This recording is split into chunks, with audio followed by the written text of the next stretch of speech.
们今天谁也别管他，他偷光了家里最后1粒米，连我生孩子的救命钱都拿去给那个狐狸精下聘。秋莲，你小声点儿，二郎头磕破了还在昏迷。我小声，沈平，过半个月交不上人头税，你就要被征去服徭役，那是上前线征战九死一生啊！你爹腿上有伤走不了，你这一去凶险万分，留下我们娘俩怎么活？就为了护着你那不争气的弟弟，你连自身安危都不顾了吗？这不是我连加了2天2夜班的互联网大厂，也没有无良老板，我这是穿越了。大雍王朝，旱灾5年，原主是村里出了名的地痞泼轮，全家省吃俭用，这小混蛋却把家里保命的钱偷了个一干二净，跑去下聘，结果被狗追着咬，一头磕在石头上，把命给磕没了。别人穿越穿金戴银，我直接拿了个全家仇人的天崩剧本。行了，莲娘怀着身孕，受不得刺激。这睡前我想办法，明天我进大帽山深处。爹，大帽山深处那是人进的吗？你腿还瘸着，去了就是给狼群送菜。那不然怎么办？眼睁睁看着你去死，看着二郎被抓走吗？检测到宿主面临生死存亡危机，卜卦系统绑定成功。金手指随之弹道，每日一卦，趋吉避凶。当前可抽取新手大礼包，是否立即卜卦？抽奖。叮，新手抽奖完毕，请谢餐具。在这玩拼夕夕呢，连个新手保护期都没有，直接卜卦。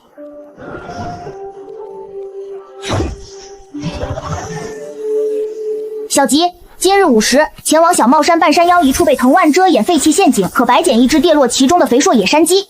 中凶，小帽山黑崖洞有一头落单野猪正在觅食，带上猎弓前往或有大获，但极易遭到野猪狂暴反劈，重伤致残率70%。大凶，小帽山西南峰山坳一头母狼刚诞下幼崽，极度虚弱，前往或可斩获狼皮，但必遭外出归来的公狼发疯撕咬，死亡率99%。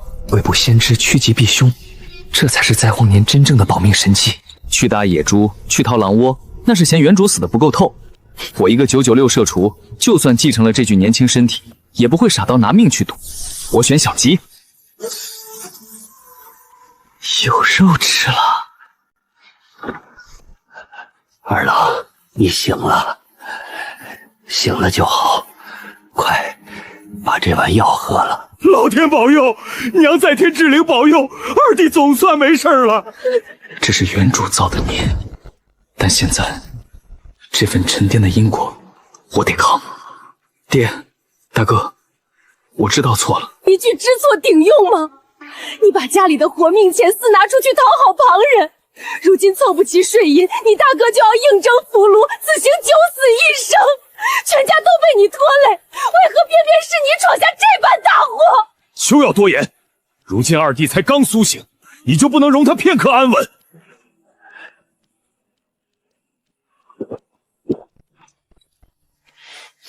大嫂说的没错，从前那个顽劣不成成器的沈安早已不在了。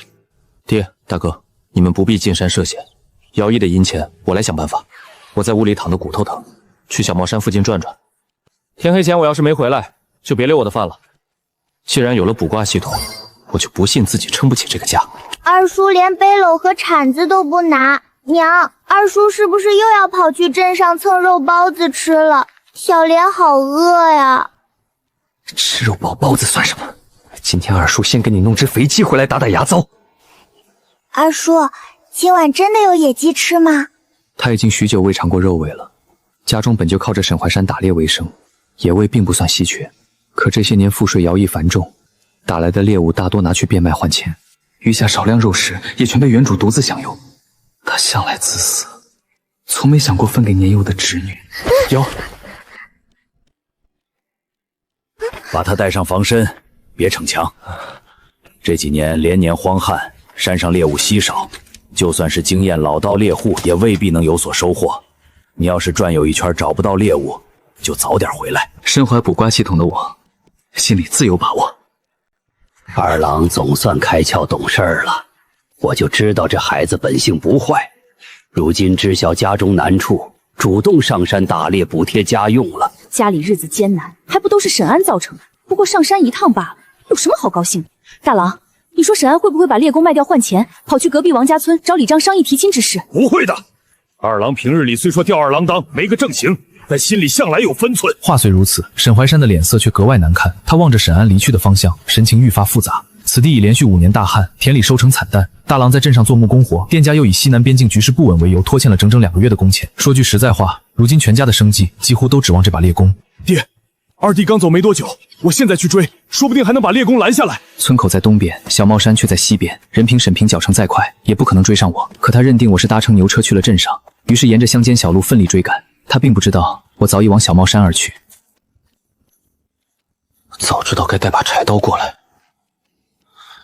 猎弓虽能防身，却没法清理这些杂草藤蔓。果然有野鸡。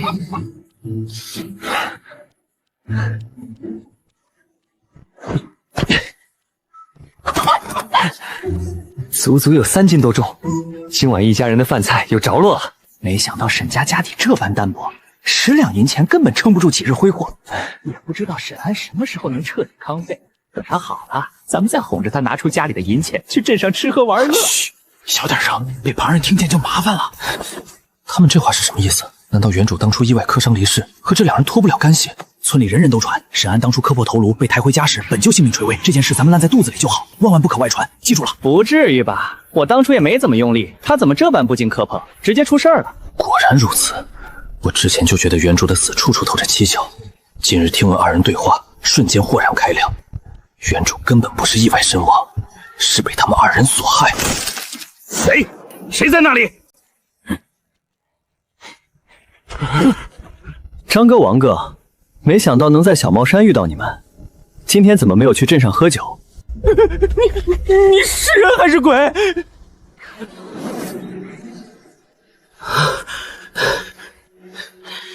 听说你在下聘的路上出了事，我们担心你的安危，夜不能寐，哪里还有心思去镇上？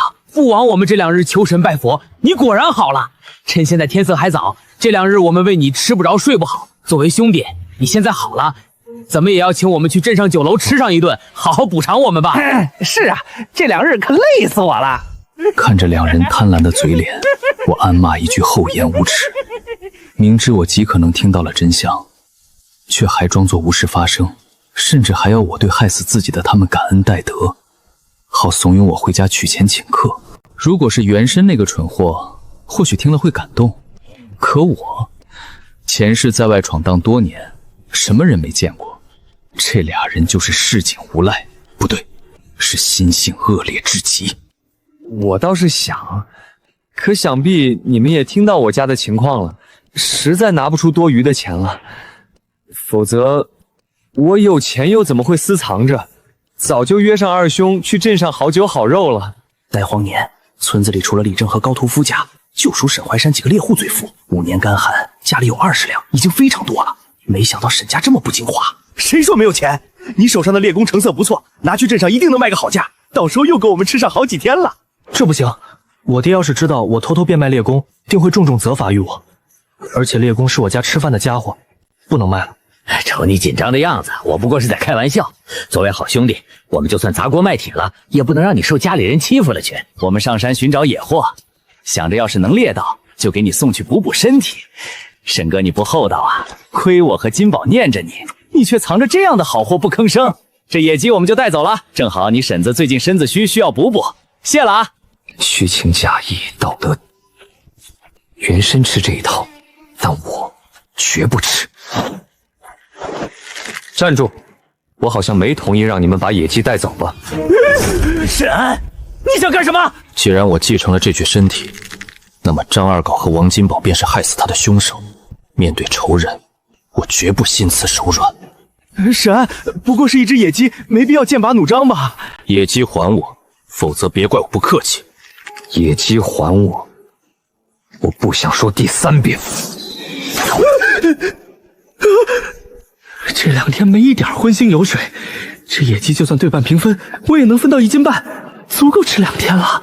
还给你便是，我可没有你这般小肚鸡肠，算我体恤你这个弟弟。话说的冠冕堂皇，明明是我辛苦捕获的野鸡，他半路强取，倒成了好人。咱们都是自家兄弟。二狗摔了一跤，正憋着气儿呢，你千万别往心里去。这野鸡你留着补身子，等你伤好了，我再帮你出主意，谋划向婉儿表妹提亲的事儿。从前事事讨好我，百般迁就，如今摆出这副冷淡的死样子，装模作样给谁看？二狗，别置气了，日后他就算列再多野味求和，我也得斟酌要不要他回来。哼，至于婉儿表妹那门亲事，这般忘恩负义的人，不结也罢。我堂堂杏花村的狠角色，今日竟落了这般颜面，实在憋屈啊！你就是太心善，没看见他方才那阴狠的眼神吗？他不配和我们相交。脸都撕破了，竟还以为我会像从前那般卑微讨好，主动贴上去，真是可笑。回想方才偷听到的对话，这两人贪图钱财，打着提亲的幌子，途中故意放犬惊扰原身。那次摔倒本不致命，是他们趁倒地时暗中下死手，为了私吞钱财，这才是殒命的真正真相。原身放着真心待他的家人不顾，好吃好喝的供奉这两人，最后却养出了两头忘恩负义的白眼狼。他们离去时满眼怨毒，这笔筹算结彻底了。我定要寻得时机，替原身清算这桩血海深冤。爹，都怪我脚程太慢，没能追上二弟，您要打要罚，冲我来吧。我原以为他今日是真的幡然醒悟了，如今看来是我老糊涂了。都怪我往日对他太过溺爱，心慈手软，才把他惯得这般肆无忌惮。我本笃定他再混账，也绝不会做出变卖谋生猎弓的糊涂事。可现在我对这个孽良算是彻底死心了。猎弓没了，家里连最后一点翻身的指望都被他断送了。我就说本性难移，浪子怎会回头？家里唯一谋生的猎弓都被他拿去卖了。他在外面逍遥快活，可过半月交不上税，咱们一家的日子没法过了。我本打算实在凑不起银子，就厚着脸皮回娘家借点，现在希望全毁了。我真恨眼下这走投无路的日子，一旦当家的被迫远赴徭役，前路难测，家中本就拮据部，我们一家几人在这艰难乱世里，又该怎么撑下去啊？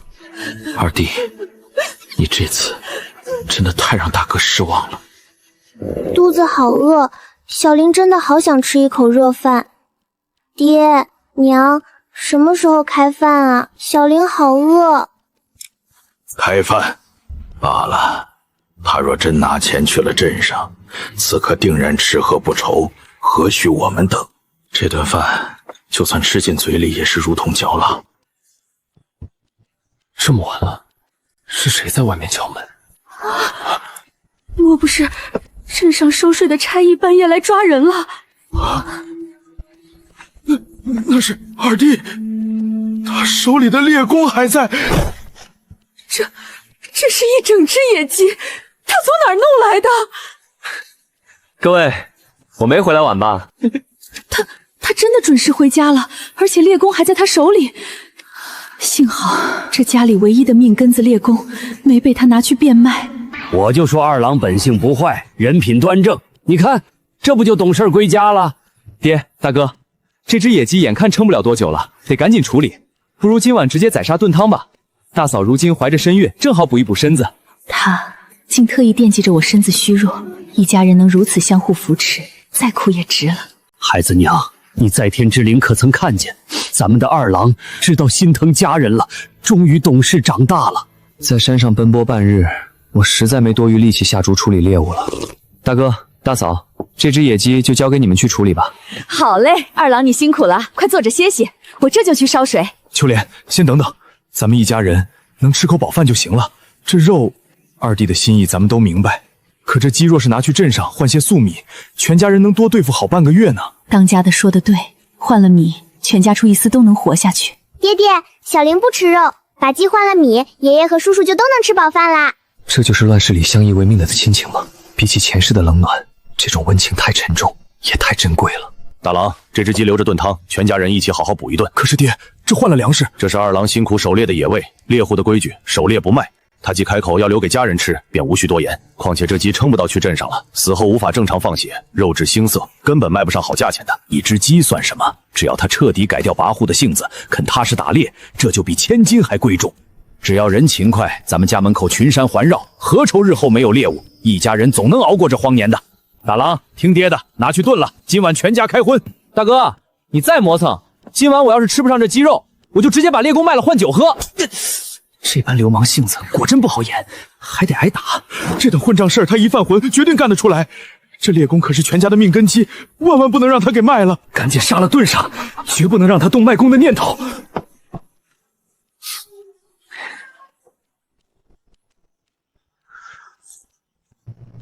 糟糕，这老头眼神好毒，我方才不会露出破绽了吧？稳住，只要我做没做相，他就看不出换了心思。爹，你一直盯着我做什么？皮相动作还是一样混不烂，可骨子里知道心疼家人了，这改变真真切切。你这混账小子，总算真正长大了。这味道真是太香了，宛如过年一般。娘，二叔没有骗我们，真的有野鸡可以吃，好香啊！我要吃肉。虽还是那副模样，可精气神却全然不同了。今日他能顾家，我心里是真高兴。爹和当家的干活辛苦，二郎打猎也累坏了，好肉理应先紧着他们吃。这般艰难庆境，能让小玲喝上这等荤汤拌饭，已然是难得的体面日子了。开饭，鸡肉紧实，鸡皮软糯香脆，这汤更是浓缩了精华，滋味竟丝毫不逊色于镇上酒楼。好久没见一家人吃得这么香了，真好，真好啊！鸡肉真好吃，就是肉太少了，肚子还没饱呢。听村里小孩说，鸡腿肉最嫩了，一口下去满口香。我长这么大还没吃过呢。好大的鸡腿，肯定比鸡脖子好吃多了。小玲乖，别盯着看了，当心惹二叔不快。原身到底多护食，才把这孩子吓成这样，这馋嘴又乖巧的模样，真让人心疼。吃吧，这东西我早就吃腻了，不爱吃了。二叔，这个鸡腿真的是给我吃的吗？想对他们好，又不能太突兀，只能继续半个混不练了。怎么不吃我就拿去喂院里的小黄了啊？我吃，我马上吃。慢点吃，别噎着。若是闹出动静被外人听见，丢的可是我的脸面。他依旧是这般强硬傲考的性子，可不知为何，再也没有从前那种令人讨烦的感觉了。媳妇儿，你怀着身孕，身子虚弱，这肉你多吃点，好好补补。好，他虽事事偏向弟弟，却也是真心疼惜我们娘俩。有他这句话，再苦我也认了。一家人围坐同时，互相谦让的画面，我期盼了许久，如今终于如愿以偿了。沈老弟，我们今日是来退婚的。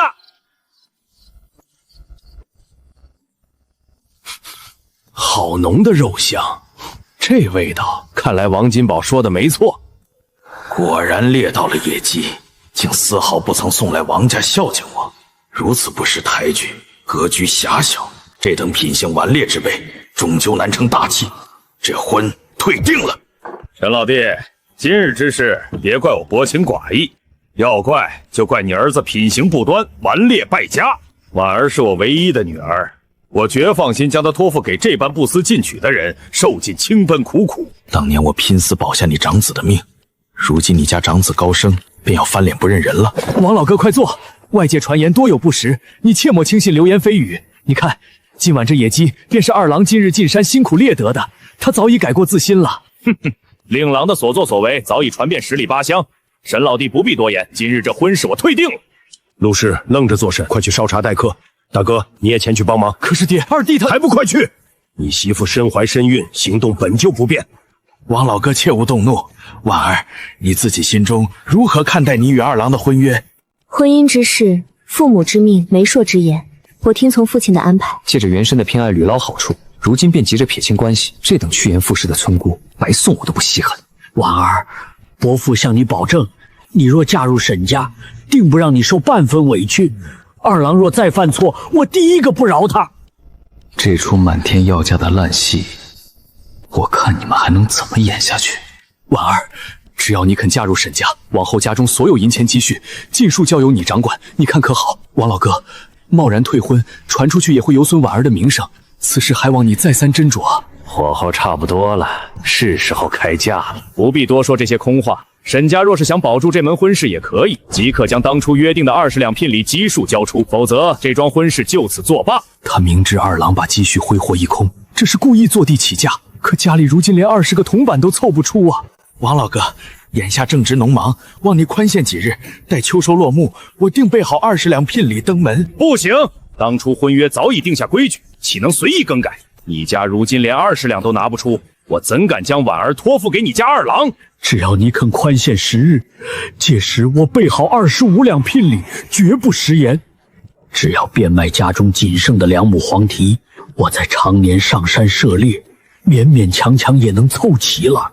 我也并非不近人情之人，宽限几日可以，但聘礼需涨到50两。若是50两都凑不齐，这门婚事便彻底作罢。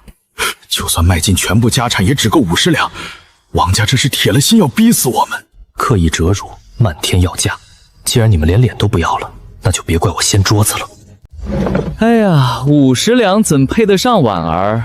婉儿这般容貌出众的佳人，聘礼理应给到100两才够诚意啊！100两，好，那就说定了。沈老弟，依我看，便听二郎的意思，限你们7日内全数凑齐，逾期便不作数。7日？先前不是说好宽限半年之久吗？好，就7日。那我就当你们沈家应下此事了。沈安，能迎娶婉儿是你的机缘，你好好把握。果然是个对婉儿一味讨好的蠢货。这100两，看你们怎么拿出来。沈怀山就算本事再大，打猎再能挣钱又如何？到头来还不是白白便宜了我们王家？那可是整整100两纹银呐！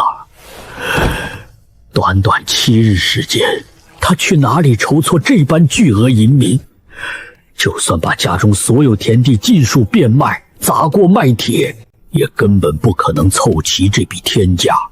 方才见他默不作声，我还以为他心中有数，万万没想到他竟会在关键时刻演出惊人。若是王理正主动狮子大开口，我尚且能讨价还价，咬牙再争一争。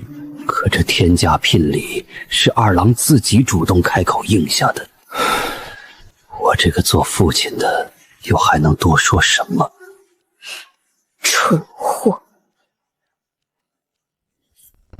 一边心安理得享受着原身的讨好，一边又从心底鄙视他的卑微，真是可笑至极。往日里，他多次当着原身的面与那个王秀才谈笑亲昵，丝毫不遮掩。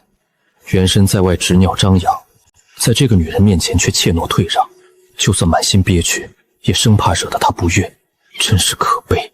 既然他轻信王秀才，又瞧不上原身的作坊，当初他为何还要应下与原身的这门婚约？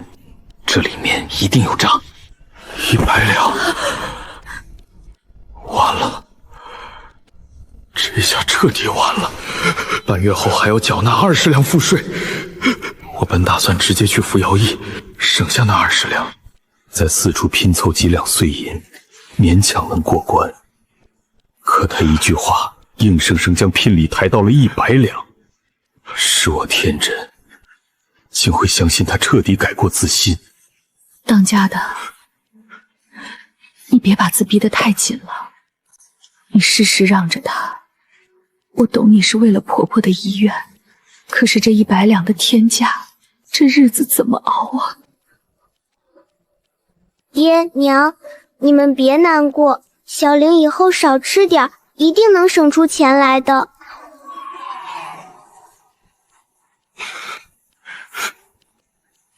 岳父，你们来得正好，今日我进山猎了野鸡，留下来吃个晚饭再回去吧。果然被我拿捏得死死的。婉儿，站着难免劳累，快过来坐到我身边。这副谄媚的穷酸样，真让人恶心。岳父，婉儿，你们为何不肯落座用餐？这是不肯给我沈安情面吗？不给你情面又如何？你素来是村中顽劣不堪的子弟，我肯将婉儿许配给你，已是你几辈子修来的福气了。好，既是不肯给我情面，还当众辱我名声，这话若是传出去，我日后在乡里之间如何立足？这门婚事我反悔了。二郎，休得胡言，有话好好说呀。沈安，你可想清楚，以你往日的名声，错过这门亲事，往后再难寻得这般机缘。到时候就算你低头示弱，我也绝不会再将婉儿许配给你。时至今日还敢辱我名声，爹，这门婚事就此作罢。就算王婉儿主动登门，我沈家也绝不迎娶。赶紧请他们离开，当面辱我，不给我半分情面，何必多留？方才明明商议妥当了，转眼便翻脸变卦，到底吃错什么药了？呸！果然是顽劣成性，还说已然改过自新，简直是无稽之谈。爹，你还在多说，眼看到手的100两聘礼就此落空了，你非要把事情闹到无可挽回的地步。如今错失了这笔银两，我们往后前去避险逃荒，又该如何度日啊？3日之前，长子寄来家书，说西南边境动荡，周边大城涌入大量流民，这安阳城怕是待不下去了。唉，我哪里能料到沈安今日行事如此反常？本想借机筹措一笔逃荒的路费，这100两算是彻底没了。你与他相处许久，素来知晓他的性子，方才你为何不及时拦我一拦？我怎会料到这等变故？沈安纵然容貌俊秀，却终究是个不可理喻的混人。我素来偏爱温文尔雅的读书人，对这般子弟本就无心。以往沈安屡次寻我，我次次都会邀王秀才一同作陪。谁能想到，往日对我百般迁就的沈安，如今竟这般捉摸不透。被当众逐出沈家，实在太过丢人。爹打心底里也瞧不上顽劣的沈安，所以对我私会修缮，一直睁一只眼闭一只眼。10里8乡，唯有那王秀才，他日科举重启，便能跻身仕途。只是如今时局动荡，科举的念想已然难以呈现了。但结下一门秀才亲事，往后迁居避险，也能多几分便利与依仗。眼下最要紧的是想办法从沈家拿到那100两聘礼。有办法了。爹，你想到什么法子了？回去之后，我们就刻意散布消息，扬言7日之后，你便要与那王秀才定亲成婚。沈安素来对你执念极深，听闻此事，定然无法坐视不。到时候他必定心急如焚，主动登门低头求娶，那100两聘礼自然能轻轻松松到手。爹，还是你思虑周全，最有办法。短短7日之内，沈安必定会放不下执念，携带着100两登门求我。我反悔了，不娶了。他刚刚说退婚，不娶了。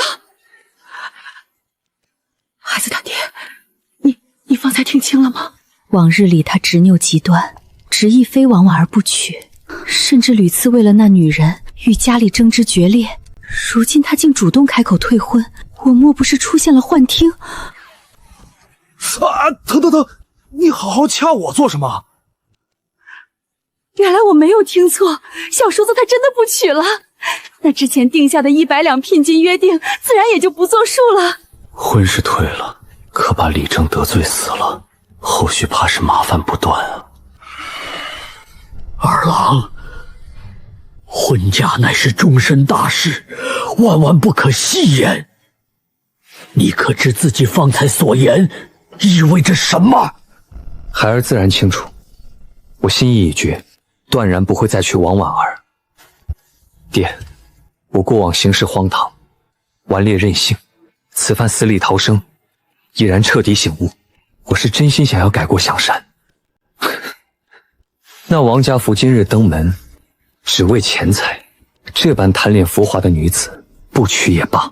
再者说，100两纹银绝非小数目，有这笔巨款，我何愁娶不上良配？即便是那镇上的千金，也足以匹配了。二郎说的对，10两已然是相中高价，往日真是糊涂，竟为那王家女错失分寸。孩儿他娘，咱们的二郎终于长大了。二郎，你既然本就不想娶王婉儿，方才为何还要主动抬价，应下100两死约？自然是故意戏耍他。既然王家厚颜无耻，漫天要价，便该料到会落得一场空。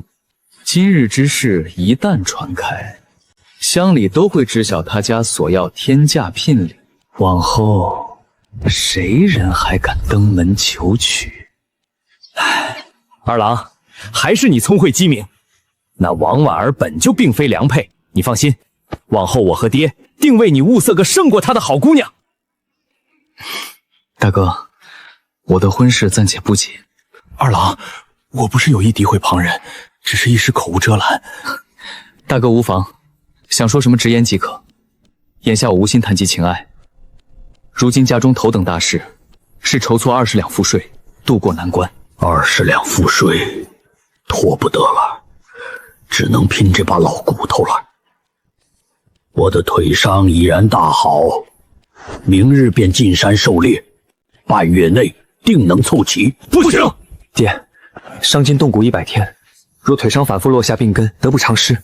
不如您教我狩猎技艺吧，我也想学着自立养家了。小帽山险境遍布，爹带上进山太过凶险，好在我有卜卦傍身，可趋吉避凶。这小子还是爱逞能，大郎无狩猎天赋，我早做好失传的准备了。可行，你今日初次进山便能猎得野鸡，实属运到极佳。无论如何，我先养好伤，哪怕卖了田，也要护好全家。爹若不去，这20两的催命钱，全家谁有本事挣得来啊？可是当家的，那家中的赋税，终究该如何筹措啊？此事已然定论，届时凑不着，便由我前去抵税服役。可是你去了前线，我们娘俩怎么活呀？我宁愿自己去送死，也绝不能让爹赌上性命。够了，不必多言。过往荒唐与我无关，但这般温暖纯粹的家人，我护定了。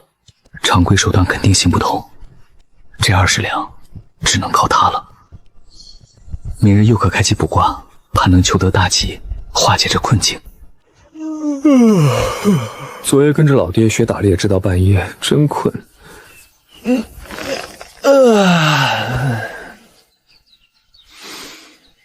开启今日卜卦。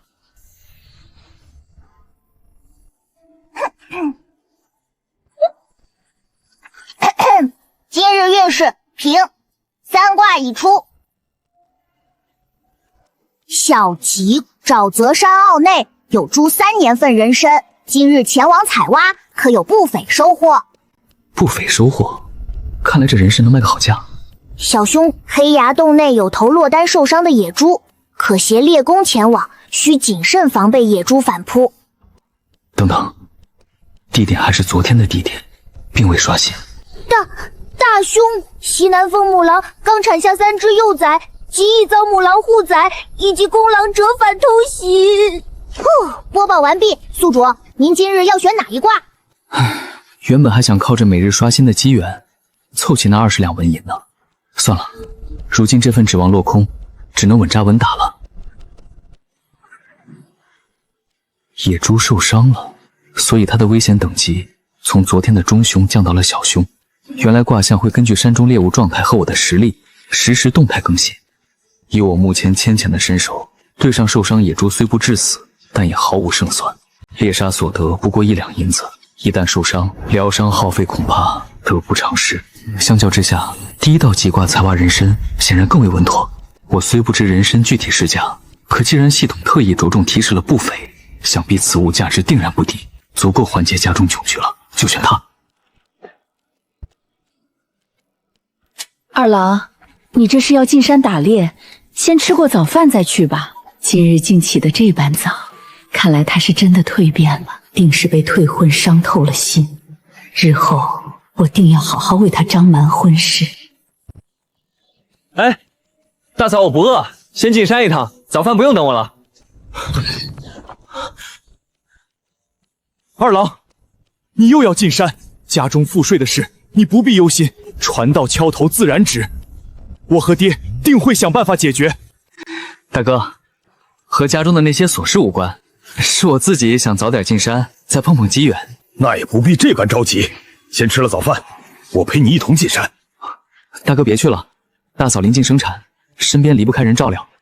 我当真不饿，趁着清晨日头不烈进山也舒服些。若是中途饿了，我再折返回来便是。二叔，今天还能吃到肉肉吗？二叔尽力，还好没让大哥跟来。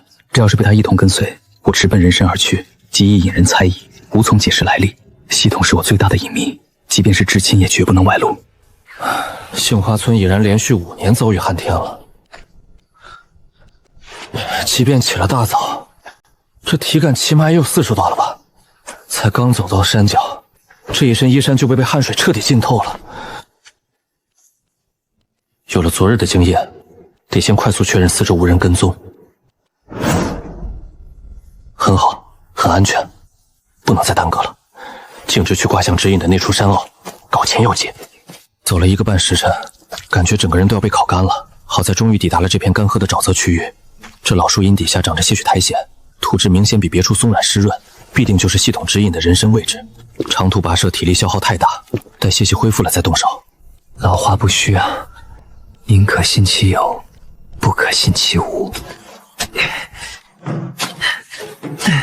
太累了，着实是个苦活。早知道这般辛苦，当初便选去猎野猪了。不对，那野猪可是小凶之兆。在狩猎本领未擒书前，我绝不能拿安危去赌运气。世事10赌9输，人身性命仅有一次，容不得半点侥幸。涂上灶灰做好防潮，待会儿去镇上定能卖个好价钱。这趟总算没白跑，希望镇上的药铺能给个好价。20两租税的催命符，今天就能解决一点了。沈家二小子，今日稀奇啊，可有猎到什么野货？李伯，你也看见了，今日一无所获，空空如也啊。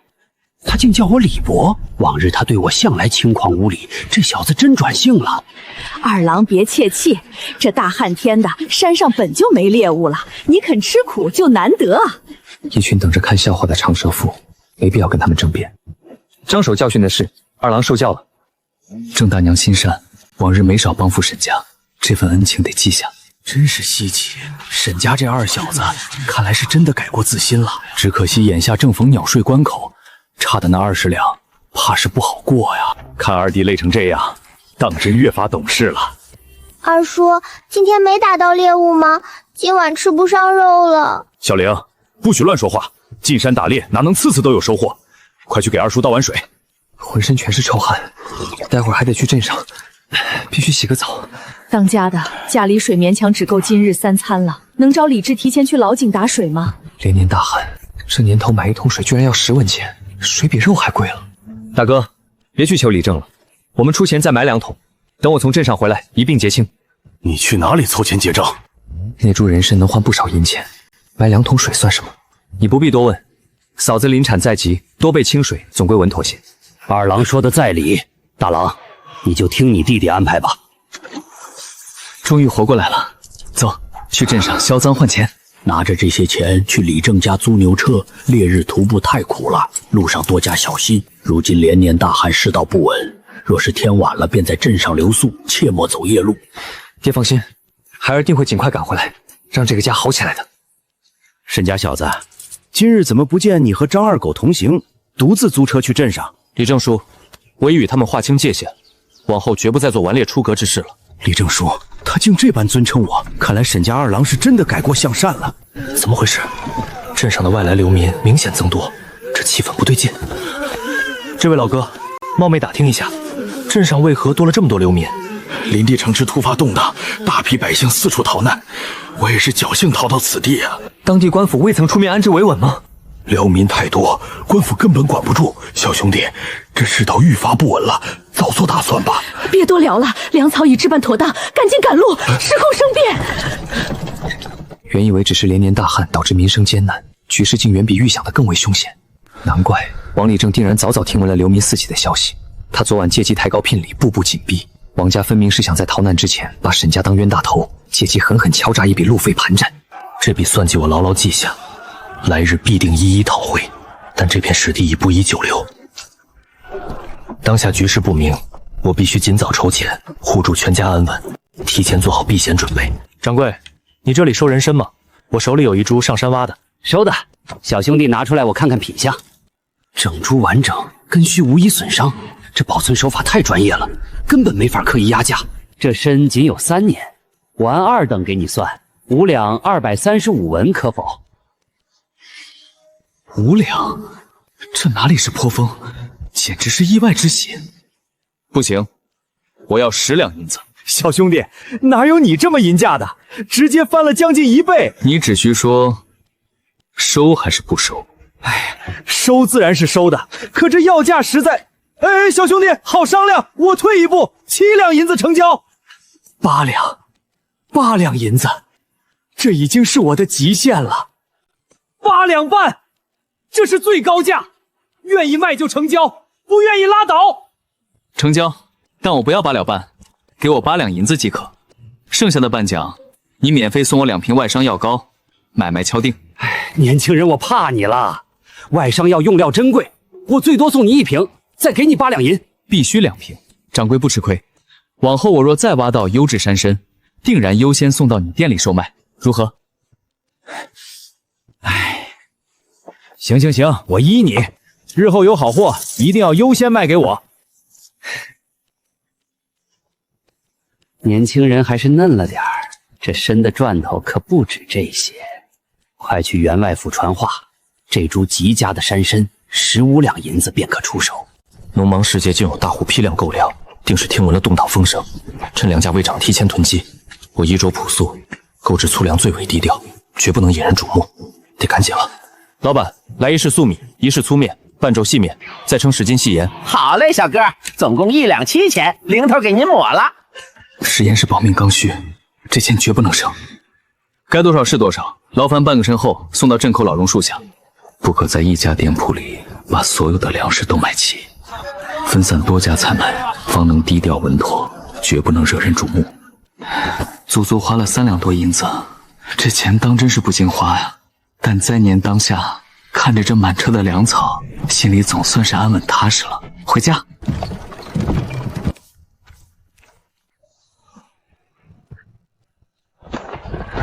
沈哥，买了这么多粮食，分我家一半吧，刚好我家都快揭不开锅了。好狗不挡道，凭什么给你？简直是不知廉耻！好疼！沈安，你居然敢动手打我，骂我！打的就是你，别揣着明白装糊涂。今日你若敢动车上半分物资，我定不轻饶。你当众私抢财物，即便闹到李正跟前，我也占尽了理。我何时抢你东西了？只是暂且拿用，我好歹兄弟一场，何必这般绝情？拿用？这些皆是我真金白银买的，念在往日情分，我可以破例卖给你，不收你半点跑妥费。粟米8文1斤，要一半的话，共计3两2钱银子，一手交钱，一手交货。你简直痴心妄想！8文1斤，你怎么不去抢？给钱就是妄想，那你也别再痴心妄想能占到半点便宜。今日就算你跪地求情，这批粮食我也绝不会分你半分。哎呦，疼死我了！哎呦，疼死我了！哎呦！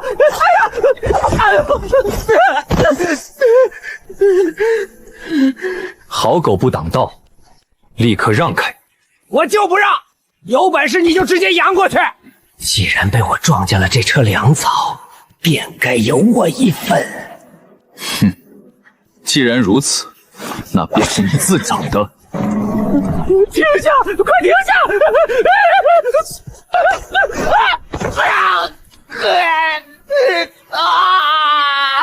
你敢蓄意伤人，今日必须给我赔偿20两、50两。你确定？只要100两？没错，少1文钱，我今日绝不放过你。我出10文钱一拳，在场乡亲但凡愿意出手教训无赖，我当场现结，绝不拖欠。你说什么？实在是这无赖惹人恼怒，一时没忍住，多打了1巴掌。事先说清，每人仅限1拳，一拳10文，先到先得。沈大哥，你快去看看吧，出大事了！不可能，这2日二郎的转变我全看在眼里。他如今心性沉稳，断然不会无缘故伤人，定是那无赖惹事。我的儿啊！张家人什么品性我最清楚，这定是二狗惹事。沈家小子，此事究竟是何缘由？李正叔，张二狗拦路堵截，抢夺整车粮食，请您评判。你胡说！我家二狗品性端正，定是你蓄意伤人。呸！张二狗也算品性端正，那事件便无恶人了。刘氏，你儿子是否拦路强抢？如实说来。算不上什么大事，但他动手伤人便是大错。今日必须赔钱，至少赔500两，否则此事绝不罢休。你也好意思要500两？这般颠倒黑白，我看得真切，就是二狗强抢粮草，咎由自取。我也看得一清二楚，沈安并无过错。对，我们都看见了。有钱能使鬼推磨，这10文钱花的真值。刘氏，你儿子寻衅在先，自作自受，此事就此作罢。吴姑父，立正不秉公处理，我便去官府告状。越过我直接报官，官府定觉得我志存无方。好，既然你要报官，我们即刻前往县衙对质。乡亲们，随我一同去县衙作证，每人酬劳20文。我去，我愿意作证。李叔腿脚不便，就别折腾了。我去不了，那你也别想去。这要是真闹到县衙，我家二狗就彻底在劫难逃了。张婆娘，咱们同宗同族，你非要偏帮外人吗？你家二狗偷鸡摸狗时怎么不提情分？有这种同族，我只觉羞耻，欺负人呀！李正，你快来管管这事儿啊！村里人心向来涣散，今日这局面我是彻底压不住了。沈家小子，此刻城门已关，依我看，不如就此作罢，平息纷争。不能算，不能算。我儿被他重伤杀残，若不拿出银两赔偿，绝不能接过。今日若草草了结，这破皮日后必会颠倒黑白，久治不休。李正叔，防夜长梦多，这事儿今天必须有个了断。凡愿意明日随我抬人去县衙作证的，我再加20文，一共40文。我来，我分文不要，正好借机当众揭发他往日的恶行。算我一个！张二狗作恶多端，我早就想出气了。我也去，无偿作证，送他见官。竟牵扯出这么多受害者，即便我不再插手，他也绝无善果。但我这人睚眦必报。完了，非但没讹到钱，反倒激怒了全村，二狗这回死定了。李正，我不报官了，求您发发善心，让大家饶我儿一条生路吧。沈家小子，大家同村而居，张二狗已受重罚，今日便给叔一个情面，就此接过吧。李正叔秉公行事，我听叔的安排便是。这孩子褪去了往日莽撞，竟变得如此沉稳内敛，连我都看不透了。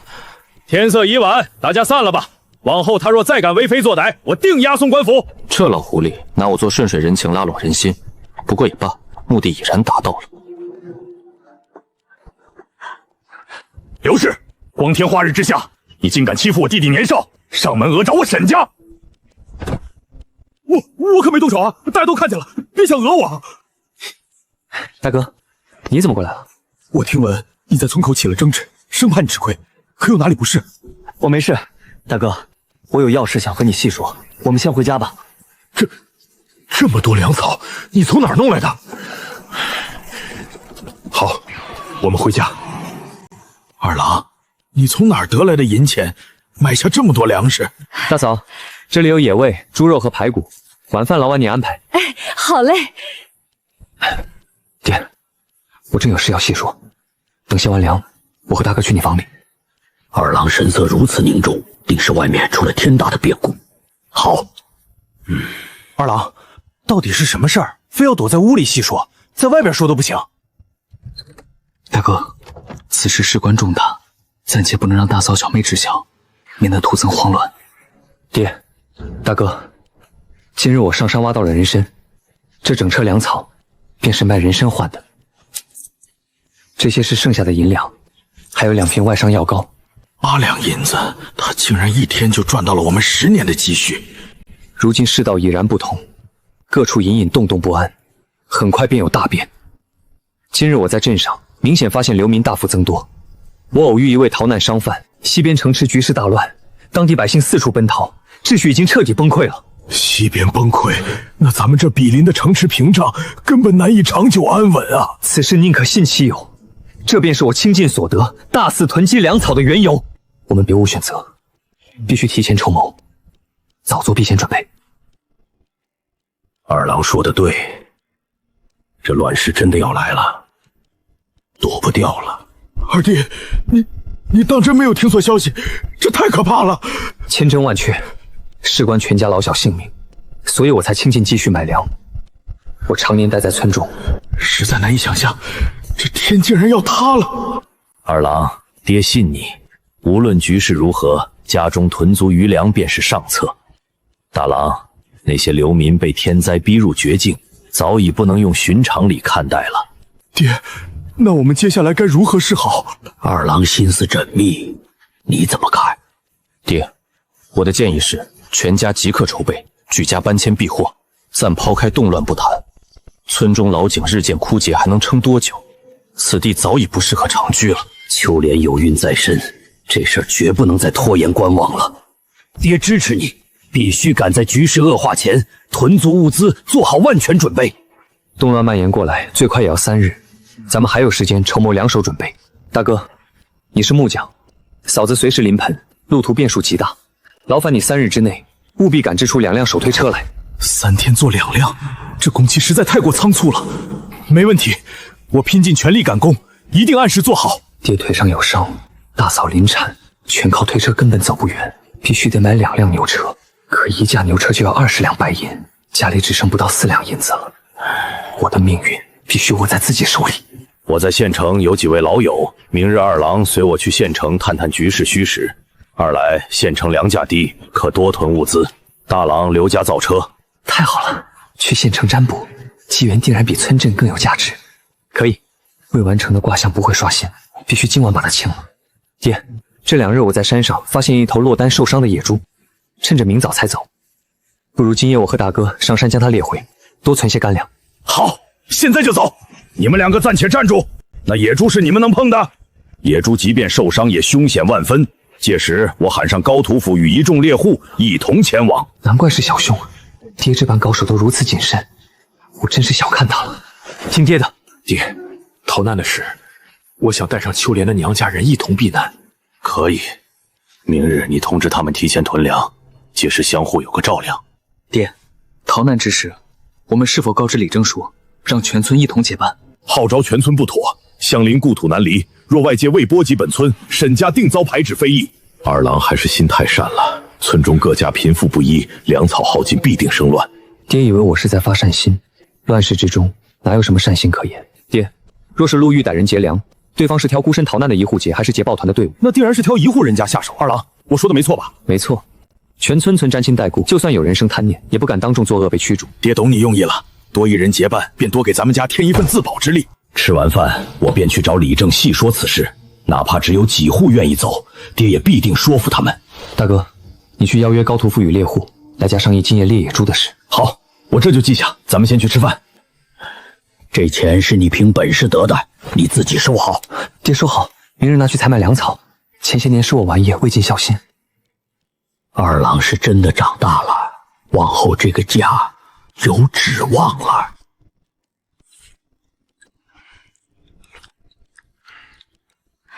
当家的，方才你们在房里商议了何事？逃荒的事情明天再告诉他，免得他今夜睡不着。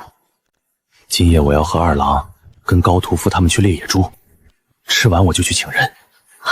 你们要上山猎野猪，那得多凶险啊！人手充足，不会出事的。你带着小玲安心在家等候便可。大哥，你若是放心不下家中，便留下来照看大嫂吧。不行，野猪是你发现的，兄弟结伴上山，能相互照看。二郎，就让你哥跟着去吧，山上路险，彼此有个照应。一家人甘愿为了吃食铤而走险，终究是被这清贫一日子给穷怕了呀。今晚就拿这头野猪把任务清了，报点金币。这么多粮草，沈家这哪是清贫，家底远比村中传言殷实啊！高伯、有田哥，快请坐。我今日邀各位前来，有事商议。二郎不必客气，你特意找我们过来是有什么事？大哥倒是嘴严，半句没漏，关键时刻确实稳重靠谱。高伯、有田哥，这2日我深入后山，发现了一头受伤落单的野猪，我想要各位同去，猎到后平分肉食，恐夜长梦多，今晚就走。二郎考虑周全，野兽居无定土，确实不宜拖延。我们今晚即刻进山。没错没错，二郎思虑周全，咱们即刻动身，布设陷阱也要耗时辰的。刚才还叫我沈家小子，现在开口就是二郎了，受的魅力真大。小兄预警，黑崖洞一带有一头受伤落单野猪外出觅食，可携带猎弓前往，大概率有所收获，但需敌野兽应激反扑。伤得这么重，系统依然判定为小凶，这畜生野性太强了，万幸没独自进山。刻意绕几段路遮掩下踪迹，方能打消这帮老猎后的疑心。这重量不下300斤，若是早前独自遇上，二郎就能独享了。打猎除了胆识，气运更重要。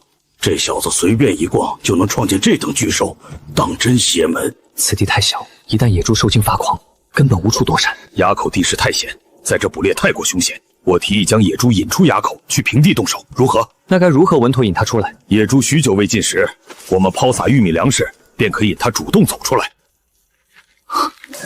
那伤口是狼爪抓的，这野猪定是误入了狼域，被公狼抓伤。万幸我没选大凶，今夜回去必须跟着爹潜心熟习防身武艺，保全性命才是根本。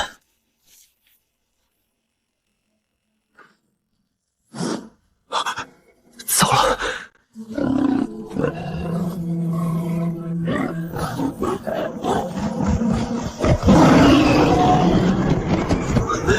该死！躲开！快跑！野兽想要夺我性命，我绝不会坐以待毙。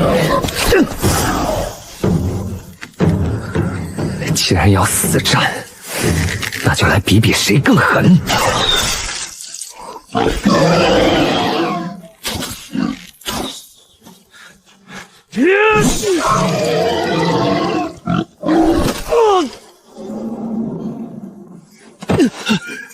这畜生好硬的皮肉，手都要被震麻了。这份暖意如此真切，莫非是原神残留的骨肉亲情？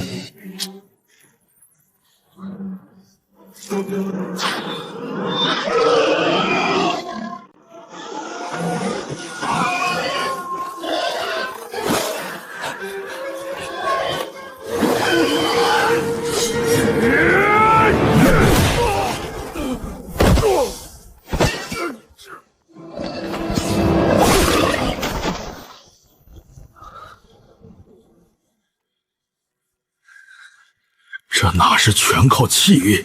沈安这胆识和实战身手，简直强得可怕。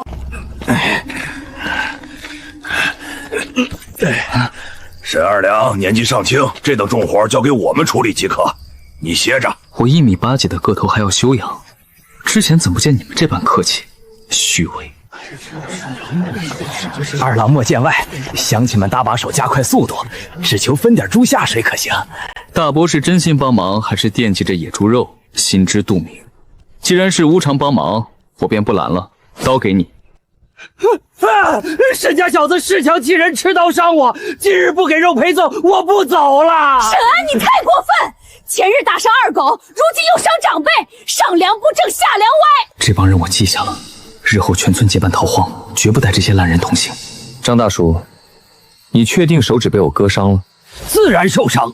我一把年岁，何必当众撒谎讹人？刀伤在哪儿？怎么半点痕迹没有啊？不可能，分明有刺痛感，你故意戏耍我。你倚老卖老上门讹诈，正应了那句上梁不正下梁歪。张家家风不过如此。还不嫌丢人？立刻跟我回家！让大家见笑了。我方才所言依旧作数，1斤8文，先到先得。二郎，婶儿要3斤五花肉，我这就回家取钱来。大嫂，你可会记账？我识得字，记账之事交给我，你尽管放心。给我2斤，给我2斤，我要半斤。这群妇女倒是这般急切。大郎，我要5斤肉，钱款现下直接给你结清。高老哥，我已定好5斤肉，钱付给大郎了。须得陆娘子核对路账，我才好切肉啊。哎呀，终究是来晚一步，全都卖完了。还有的卖。二郎心胸仁厚，我这长辈的肉也8文1斤卖给乡亲们。若非二郎带我们，连这便宜都让不出去。我家留3斤便够，剩下的乡亲们排好队。你糊涂了，明日送去镇上能卖12文，何苦低价让利？高伯都让利了，我若是不让，以后怎么在村里抬起头？家里处境艰难，你还在乎面子？这事儿听我的。待人太过精明算计，日后谁还买他家的？好香呀，娘，我想吃2大碗热粥。二叔变好了，家里日子也好了，那二叔就等于好日子。海童寺最纯粹，在他心里，我便是带来安稳甜日子的人啊。明日二叔要去县城，你想吃什么吃食，二叔给你买回来。我要吃烧鸡、饴糖，还有芙蓉糕。小玲不可贪心，你二叔挣钱不易，还要积攒彩礼娶妻，不能尽数拿来买零嘴。那我不要了，钱留给未来婶婶用。长嫂如母，你若是有心密的姑娘，尽管告知我，大嫂去托媒人说亲。逃难在即，前路漂泊，此时仓促娶妻，反倒是拖累女子，眼下绝不宜成家。夜深路正，让二郎早些歇息，明日天亮还要动身去县城呢。爹去往李正家许久，迟迟未归。二郎，爹会不会遇上麻烦？不会，爹阅历深厚，行事稳妥，大哥不必忧心。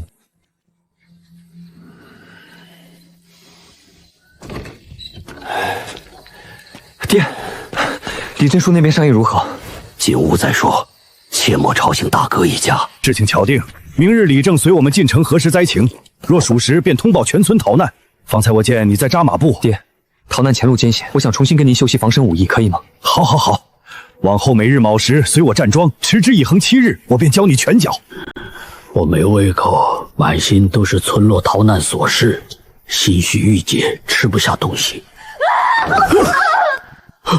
糟了，大嫂胎动提前，怕是要连夜凶险生产了。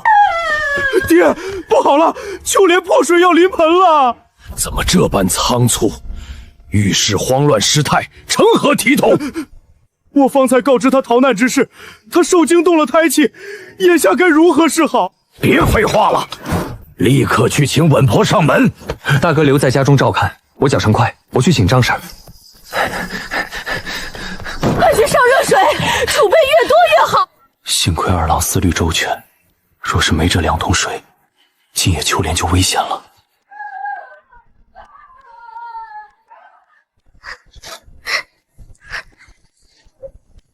别哭，你娘福泽深厚，定会平安无事的。前世不善言辞，满心疼惜，却只能说出这一句笨拙的安抚话语啊！平安降生，市民南营，产妇孩子皆安稳无恙。辛苦张婶操劳，小玲，快给张婶盛一碗排骨汤。逃难及至，此时诞下孩儿，这乱世不知是福是祸啊！这身形不载我拳头大小，看着格外脆弱易碎。二郎读过书，学识广，麻烦给孩儿取个正式大名吧。我早年读书只是粗浅度日，这取名还是交由爹来定夺吧。乳名就叫二娃，好养活。大名便叫沈乐康吧，愿他一生无灾无难，平安喜乐，康健顺遂。这是好名字，大名沈乐康，乳名依旧叫二娃。本不想留饭叨扰，可这饭菜太香了，多年吃过这么好的荤食，不必再添饭菜，我已然吃饱。今日一餐，已然抵得过酬劳心意了。张婶，这是接身酬劳，10文铜钱外加10斤粟米，请务必收下。这酬谢太过厚重了，往后秋莲与孩儿任何调理事宜，随时唤我，绝不再另行复仇。产后妇人体弱，较好稳夫，往后逃难路途便能多一份保障。多谢张婶仗义相助。如今这沈二郎心性行事，早已大变模样啦。爹，咱们该细细商议全村逃难的行程计划。第1阶段生存任务达成，宿主好样的！完毕。